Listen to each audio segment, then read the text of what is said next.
샬롬, 좋은 아침입니다. 서천 목사입니다. 오늘도 하나님을 소망하며 살아가는 복된 날이길 축복합니다.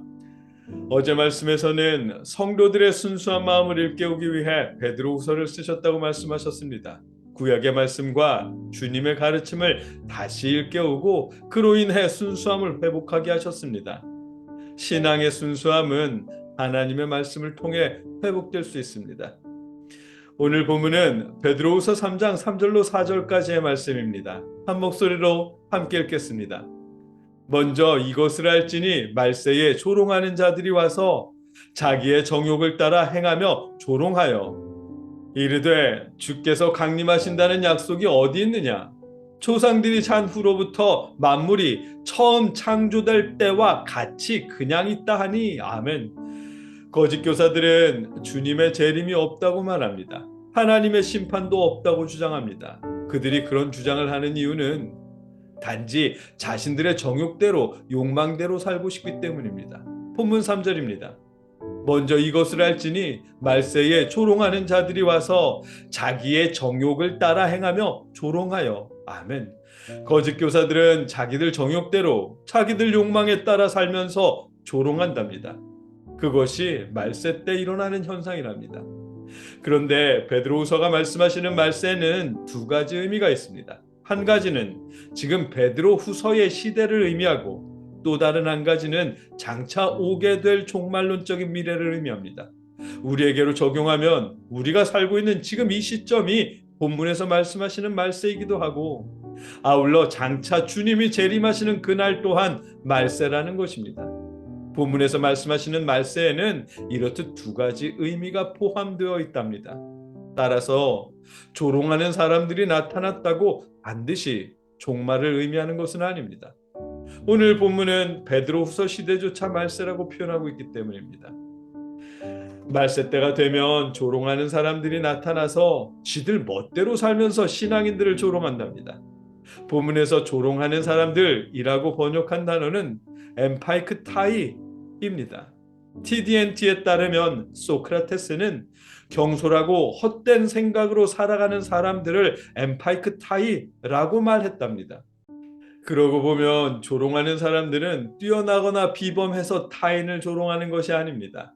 인터넷에서도 연예인들을 조롱하며 악플을 다는 소위 키보드 워리어라고 불리는 사람들의 면면을 보면 어린 학생들이 대부분입니다.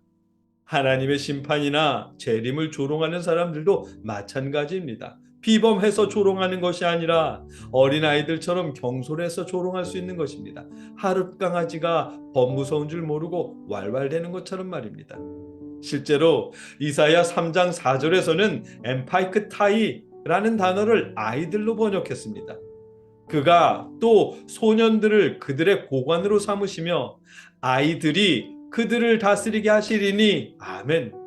이 말씀에 아이들이라고 번역한 단어가 오늘 본문에서 조롱하는 자들로 번역한 엠파이크 타이입니다. 조롱하는 사람들은 비범해서 조롱하는 것이 아닙니다. 오히려 경솔한 사람들이고 자기 정욕대로 사는 사람들이기에 자신들을 합리화하기 위해 주님의 재림이나 심판을 조롱하는 것입니다. 본문 4절 말씀입니다. 이르되 주께서 강림하신다는 약속이 어디 있느냐?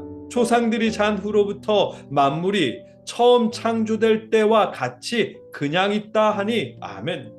예수님의 재림을 기다려왔지만 누구도 주님의 재림을 경험하지 못했고 세상은 창조된 이래로 조금도 변하지 않았다며 재림도 종말도 심판도 없다는 것입니다. 그래서 정욕대로 살아도 욕망대로 살아도 괜찮다며 조롱하는 것입니다. 얼마나 말도 안 되는 주장이에요. 누군가가 주님의 재림을 경험했다면 세상에 심판이 있었다면 이미 종말이 지난 거잖아요. 자신들이 조롱할 기회조차 없었을 것입니다. 정말이지 경솔하고 헛된 주장입니다. 본문은 베드로후서 시대를 포함해서 말세 때에는 이렇게 조롱하는 자들이 등장할 거람시면서 신앙인들이 흔들리지 않도록 붙잡아 주십니다. 이렇듯 조롱하는 사람들은 어느 때나 있었습니다.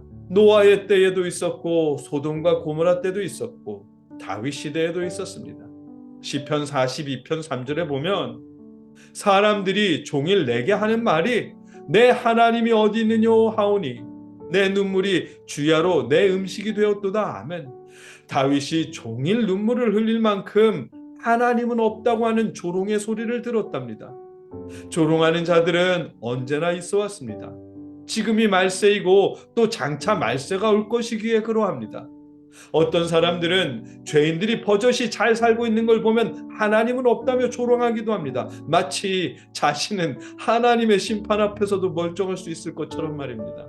예수님조차 마가복음 10장 18절에서 예수께서 이르시되 내가 어찌하여 나를 선하다 일컫느냐 하나님 한 분 외에는 선한 이가 없느니라. 아멘. 일하시면서 예수님조차 선하지 못하고 오직 하나님만 선하다고 말씀하셨는데 말입니다. 이렇듯 경솔한 생각으로 신앙인을 조롱하는 이들은 언제나 있었습니다.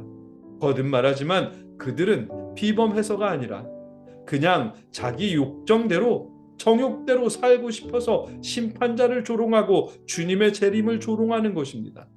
그런 사람들의 조롱에 흔들리거나 탄식하지 마십시오. 시편 42편 5절 말씀, 내 영혼아 내가 어찌하여 낙심하며 어찌하여 내 속에서 불안해하는가. 너는 하나님께 소망을 두라. 그가 나타나 도우심으로 말미암아 내가 여전히 찬송하리로다. 아멘. 이 말씀대로 하나님께 소망을 두십시오. 하나님께서 여러분으로 하여금 찬송하게 하실 것입니다. 여러분과 제가 조롱하는 말들 속에서도 흔들림 없이 하나님께 소망을 두며 살아갈 수 있기를 주님의 이름으로 축복합니다. 함께 기도하겠습니다. 사랑의 아버지 하나님, 하나님이 어디 있느냐면